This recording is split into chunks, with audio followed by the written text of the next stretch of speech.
Welcome to Co-Parenting Lemonade. My name is Carolina Bucker, a passionate teacher, business owner, and mother. I have been on my co-parenting journey since 2013 and have been on a mission to turning life's lemons into refreshing lemonade. Here you'll find inspiring stories and tangible tools that can help you on your own journey. Parenting is hard. Co-parenting is next level challenging. Co-parenting successfully is the ultimate win for our kids. Thanks for stopping by. I hope you find the ingredients you need to make your own lemonade.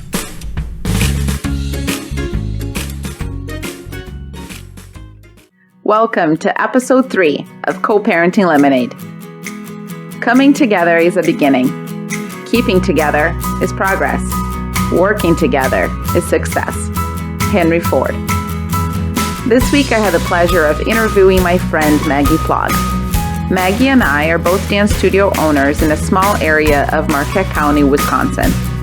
One summer afternoon, I was walking in Montello and saw the sign on the street for her new dance studio. Immediately, I went to competition mode, and all those insecurities of the ego came rushing through my mind. But then a better flood of thoughts came through. Why not reach out to her and welcome her as an ally and friend? I know how hard it is to run a business in a small town, and it can be lonely. And there's also room at the table for everyone. I picked up the phone and knew she would either welcome my gesture or think I'm crazy. I was okay with either outcome. We have developed a relationship of trust and respect and have collaborated in a few different projects. So I'm happy to share with you all the insights and wisdom Maggie brings to the co-parenting lemonade stand. I think it's an interesting dynamic because a lot of people would think that we are competitors and that by the nature of the beast that we shouldn't like each other, and that is so far from the truth. From the beginning, we've collaborated and we've created a very respectful relationship. And I thought that really connects to the co-parenting mindset co-parents need to have in order to do that. So how do you relate that? What do you think it's about the mindset that allows two people in the same industry to have such a positive relationship, and then the co-parenting aspect? You know, when we first met, it was a phone call from you, which I thought, who is this dance teacher calling me? Why is, and so from the start, there was one of us that had the mindset of let's make this positive relationship and followed suit from your example. So thank you for that. I think that, we have focused on the fact that we're on the same team. We have common goals and we can support each other and lift each other up in those common goals so that our team wins. And I think for me, the team that wins is the team that focuses on health, for children, in spreading the love for dance. That's what we both want. There is a benefit to people in having options because we're different. It took me longer because I'm newer at this. So, which is so funny to me that when we first met, you almost were, a fortune teller in a sense, saying, this is what's going to happen, Mandy, on the phone. I had to learn the hard way, which brings me to the other point. We have to keep our priorities of being on the same team and our common goals in mind because people will try to divide us in the name of friendship. They think that they're being our friends, right? Right. And they come with their biases. So we have to be sensitive to that fact, keep our common goals in mind, which brings me now to how co-parenting works, which I actually have a lot of experience in, going into 12 years now. And if you count my pregnancy where I was not with the father, even during the pregnancy, that's when the co-parenting began. So, that's an interesting dynamic right there. Yeah, we were not in a solid relationship when I became pregnant with my daughter. I was 22. I was in college. It was a big, beautiful mess. Been navigating doctor's appointments and the labor. Are they in the room? Are they not in the room? How can we support ourselves in this? So I've been co-parenting for 13 years. The similarities between our relationship as dance teachers, studio owners, we should say, most different, Absolutely. Co-parenting is that the biggest common thing I see is that people who think they are helping us or on our sides actually will divide us. They are biased. My own family was one of the biggest contributors to the chaos in the co-parenting because they only saw my side of things. For me, they wanted me to win, in a sense, Sure. something. But there really is no individual that can win besides, I guess, the children. I learned not right away. It took me a few years. The co-parents and I are the only real team members in the relationship whose actual opinions and needs and want need to be considered along with the child. Even our friends will say, oh, he's being mean, or don't give in to him, or all of these things similar with our relationship. You need to fight for what you want, or she's doing this differently, and can you believe she's doing this that way? With the co-parent, can you believe he's doing this? But you have to come back to that common goal, to the fact that you're on the same team and work together. Family members and friends with the best of intentions, the whole picking teams, right? They feel like they need to pick a team, and then understanding that we are in the same team. That's a really cool perspective. And family members and friends will come around, but you have to remind them. You have to say, yes, I know you care about me, and it's hard for you to see me hurting. In the end, it's the little family unit that needs to win. And in our case, it's the kids. It's the love of dance that has been. When I thought of you, I'm like, I need to talk to Maggie because I knew you could contribute so much to the co-parenting conversation. And that was the first thing that came to mind. I'm like, we have an interesting relationship. And it really, I think there's something in common that stems from that core belief. When two people can coexist in an industry, then two parents can coexist in a child's life and make it a beautiful thing. So you have your two beautiful daughters, and how old are they? Isabella is 12 and Elmar is 8. When you think of the two schedules and the dynamic of, making time for your family unit, for the three of you, so how do you juggle, or how do you operate that? It changes every year, and we have to almost revisit that. From the beginning, one of the first struggles I saw was public school and the schedule of the school, while also managing my work schedule, father's work schedules, visitation. Is there another word for that? Where they back and forth between houses. So I made a decision right away to homeschool my kids. We have so many schedules going on. The last thing I need is to stick to a school schedule because none of us lived in the same school district. So we decided, I kind of decided, it took Dad's a few minutes to come on board and trust me that I could educate our children. But that was one of the first decisions I made. I worked evenings as a dance teacher. At the time, my oldest daughter was going every weekend to her dad's house, and I wanted to support that relationship that he felt he wanted. We lived 2 hours away, so there wasn't really an option for 50-50. There wasn't an option for going on a Wednesday night and then every weekend, all of those different scenarios. So he did every weekend.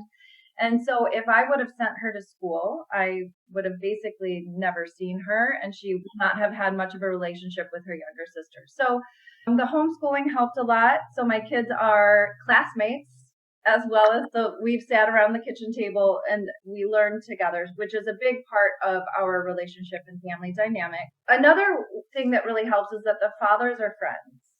Oh, that is helpful. Very, very helpful. And sometimes better friends than I am with each. I talked to him on the phone yesterday because then the kids feel like they can go with the other father, and that that's nice. That we're all in it together, and they have an understanding of. Does that happen? For small visits, never for Sure. like a full weekend. But if I say I have something for work, can one of you take both kids? So they'll step in and do that. They like That's having really a sweet. relationship. And they support the relationship between the sisters for that. Another thing that's helped a lot is my parents, which my kids share that common bond, very, very, very active in our lives. Kids are with my parents a lot, so they get that family time. And they do have different visitation schedules with their dads. Ellie is 50-50 with her dad.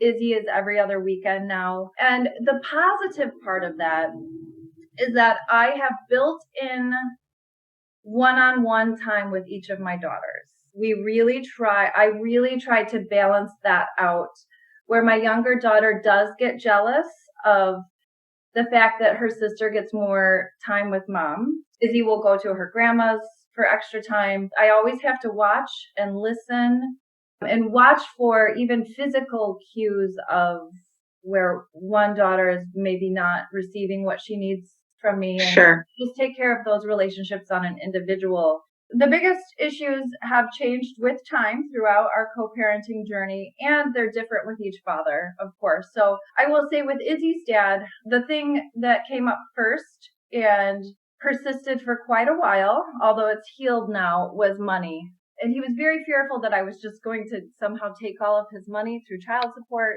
And so it was a very long created a lot of turmoil in our relationship, where I said, let's let the third party take care of this. Here's where he didn't pay child support, got his license taken away. We went through all of that. One day he accepted it, and he realized I was not out to hurt him or make his life miserable through the child support program. It was just a way for us to both take care of our child and make sure she had everything she needed. Moved through that, but it was a long process. With Ellie's dad, he had no problem with child support. For him, there was just a lot of anger. We were actually married. It was a great feeling of bitterness and loss, and we had hurt each other, and we getting over the anger, realizing that the divorce was there to help us stop fighting, and we had to stop. For me, what I had to heal, the biggest problem was feeling a sense of bitterness, which I love the name of your group, Co-Parenting Lemonade, right? Yeah. Lots and lots of bitterness and feeling mistreated or hurt or things. So those were the biggest problems, but I think that they had the same solution for both of them, which was me healing myself, right? For sure. And realizing that I could not control their reactions, the way that they were perceiving my actions. Also, when it finally all came around, was when they decided to heal themselves as well. So good. Individual basis, all of us healing ourselves and realizing I can't control them. I can only control myself. Many years of healing, and we still are healing. My advice and wisdom is heal yourself, because you cannot heal them. Right? But the work is for us.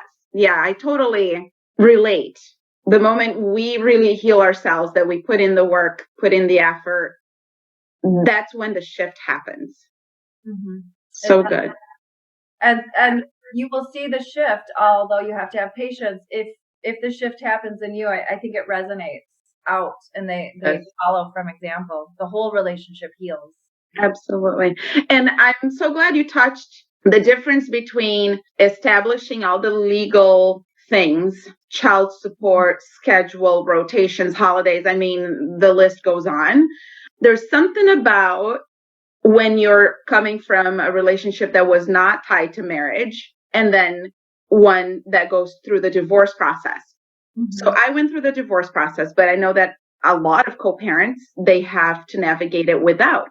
Do you find that it's just clearer guidelines through the legal process? Or help me unpack this. Do you feel that when you finally realized with your first relationship that you had to get the state involved, that you were like, okay, this has got to be out of our hands, this is a monthly battle? Do you feel that there's like some sort of guilt on the person who initiates that process? Or what do you tell somebody who's going through the situation right now that is not tied to marriage and they need to find that ground, that third party that will help?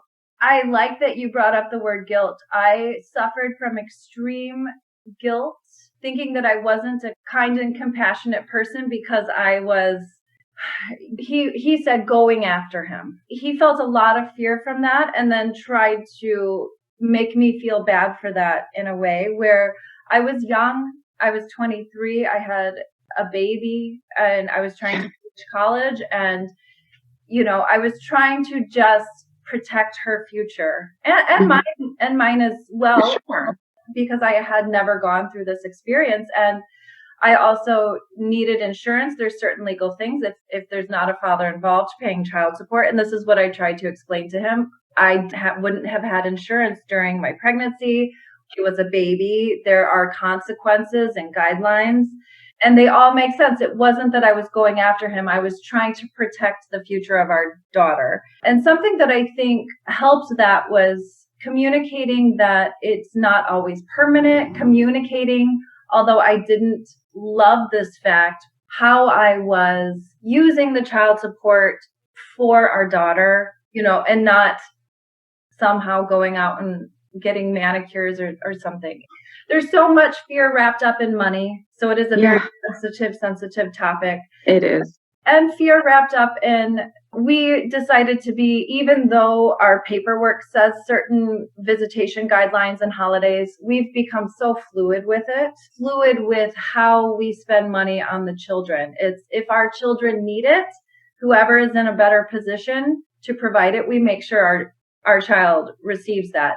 It took time of having that third party in there and then realizing that even though that's what's written on paper, what really matters is what's in our heart and minds in our relationship. And it's just a formality. It is scary, but it gives you a road, a path to take and certain guidelines until you build that foundation in relationship. Absolutely. It is nice to have that paperwork to fall back on when there is something that can't be agreed upon, or, you know, just to say, well, this is what is in place.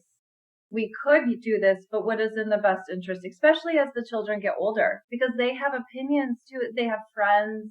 So what they say matters as well, especially the 12-year-old. You know, she has a social life as well. Absolutely. I think a lot of times in the co-parenting schedule, parents forget to ask the kids what it is that they want. So that's really nice that at the age of 12, you look at her social life and take that into consideration. If you had to put some ingredients into your lemonade, into your co-parenting lemonade, what are your ingredients that you're like, this right here? Yes.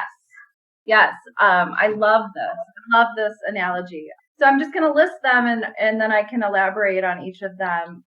Communication, priorities, mindfulness, healing practice, and time. Daily actual phone calls with the dads. Wow. Texting doesn't work. Texting can get out of control and you can't. Most of our miscommunications result in texting. We make it a priority to talk on the phone. So almost daily phone conversations with one parent more than the other. With Izzy's dad, we're able to rely on 1 or 2 phone calls a week. And that also helps with each parent not feeling left out. And then when the children transition from each house, everybody's on the same page. How did they feel today? Did they have a stomach ache? Did they get upset with this homework? Their new favorite food? Yeah. What are we, all of it. What are we buying as snacks? Who their current best friends. These are all so important, and we all have to be on the same page. And especially for Isabella's dad, who only sees her every other weekend. Sure. A lot of his fear and anger and things that would result in fights are because he feels left out. He wants to be a part of things and he's here all the time. He lives 2 hours away, 3 hours away. A lot of phone calls and communication, and each of them have their own devices where they can communicate with their own fathers too. We also have dinners together. Oh, wow. Go out to dinner. We schedule these just dinner dates.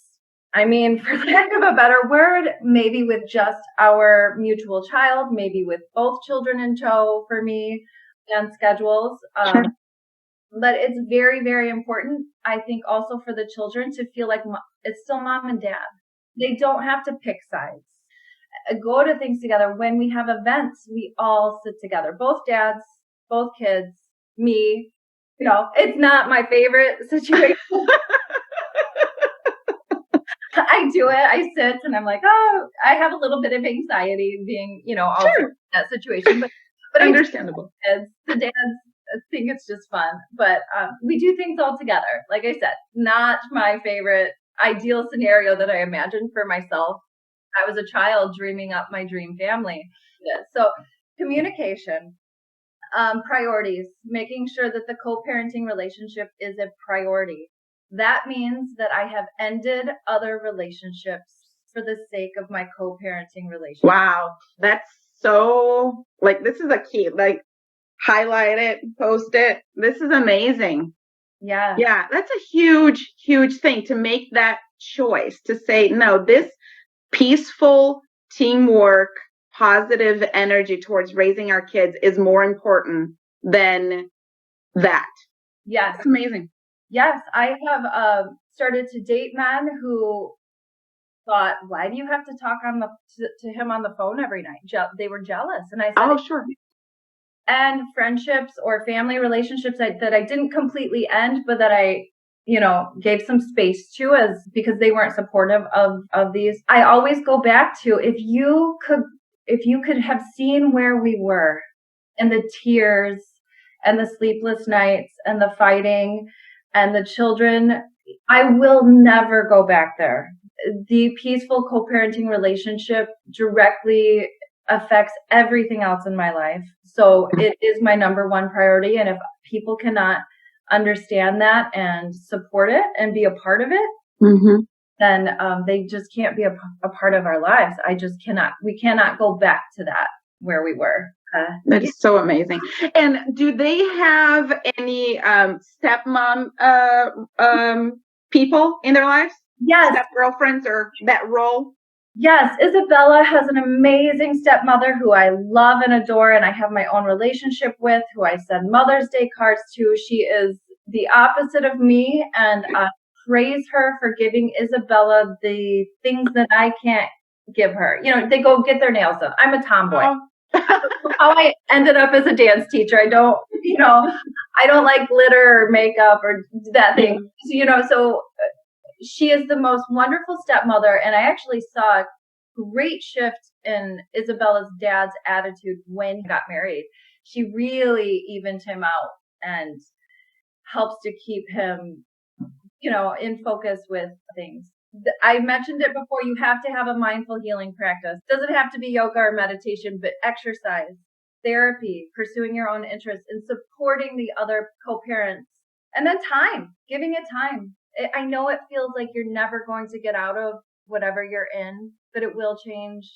Giving you time to practice communicating, practice making this a priority, practice the mindful healing practice in your life. It came about with one father realizing he was in alcohol, and in conjunction with me taking care of myself and giving myself a career and following my passions outside of raising the children and in yoga and dance. The other father creating a practice of his relationship around money.